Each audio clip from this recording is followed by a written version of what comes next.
ଅଛି ଫୁଡ୍ ଓଡ଼ିଶା। ଏହା ପରେ ଆପଣ ସିମ୍ପଲି କ୍ଲିକ୍ କରିନେବେ।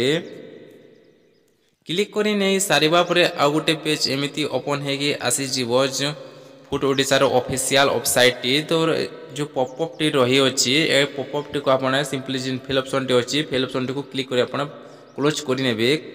କ୍ଲୋଜ୍ କରି ନେଇ ସାରିବା ପରେ ଏଠାରେ ଧ୍ୟାନର ସହିତ ଦେଖନ୍ତୁ ତଳକୁ ଟିକେ ବହୁତ ସ୍କ୍ରୋଲ୍ ଡାଉନ୍ କରିନେବେ।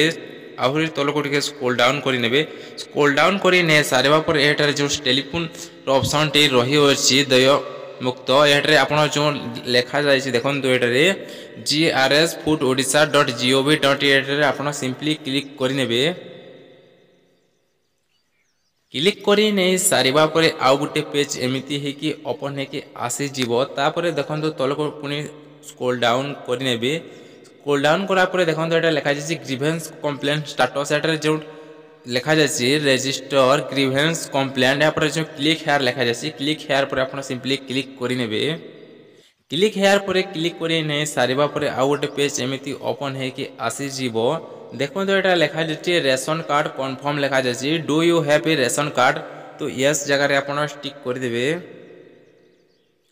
ତ କ୍ଲିକ୍ କରି ନେଇ ସାରିବା ପରେ ଆପଣଙ୍କ ପାଖରେ ଯେଉଁ ରେସନ୍ କାର୍ଡ଼ ନମ୍ବରଟି ଅଛି ରେସନ୍ କାର୍ଡ଼ ନମ୍ବରଟିକୁ ଏଠାରେ ଆପଣ ସିମ୍ପଲି ପୁଟ୍ କରିନେବେ। ମୁଁ ମୋର ରେସନ୍ କାର୍ଡ଼ ନମ୍ବରଟି ପୁଟ୍ କରିନେଉଛି। ଆପଣଙ୍କ ପାଖରେ ଯେଉଁ ରେସନ୍ କାର୍ଡ଼ ନମ୍ବରଟି ଅଛି ସେଇଟା ଆପଣଙ୍କ ଏଠାରେ ଫିଲ୍ଅପ୍ କରିନେବେ।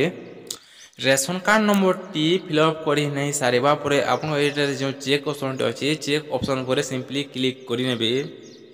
କ୍ଲିକ୍ କରି ନେଇ ସାରିବା ପରେ ତଳକୁ ଟିକେ ସ୍କ୍ରୋଲ୍ ଡାଉନ୍ କରିନେବେ। ସ୍କ୍ରୋଲ୍ ଡାଉନ୍ କରି ନେଇ ସାରିବା ପରେ ଆପଣଙ୍କ ଏଠାରେ ଡିଟେଲ୍ସ ଶୋ କରିବ। ଆପଣ ଡିଷ୍ଟ୍ରିକ୍ଟଟି ରହିଛି ଡିଷ୍ଟ୍ରିକ୍ଟଟି ନାମ ରହିବ। ତାପରେ ଆପଣଙ୍କ ଯେଉଁ ବ୍ଲକ୍ ନେମ୍ଟି ରହିଛି ବ୍ଲକ୍ର ନେମ୍ଟି ରହିବ। ତାପରେ ଆପଣଙ୍କ ଯେଉଁ ଜିପିଟି ରହିଛି ଆପଣଙ୍କ ଗ୍ରାମ ପଞ୍ଚାୟତର ନାଁଟି ରହିବ।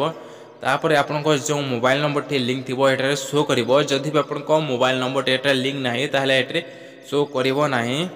ଫ୍ରେଣ୍ଡସ୍ ଏଥିରେ ଆମକୁ କିଛି କରିବାର ନାହିଁ। ଦେଖନ୍ତୁ ଏହାଟା କେବଳ ମୋବାଇଲ୍ ନମ୍ବର ଚେକ୍ କରିବା ପାଇଁ ବତାଯାଇଛି। ବଟ୍ ଏହାର କମ୍ପ୍ଲେନ୍ ଦେବାର ଏଠାରେ କମ୍ପ୍ଲେନ୍ ଦିଆଯାଏ। ବଟ୍ ଆମେ ଏଥିରେ ଚେକ୍ କରିବା ପାଇଁ ଜାଣିବା ପାଇଁ ଚେକ୍ କରିଥାଏ। ତ ଏଥିରେ ସିମ୍ପଲି କିଛି କରିବେ ନାହିଁ। ସିମ୍ପଲି ଏଠାରେ ବେକ୍ କରିଦେବେ।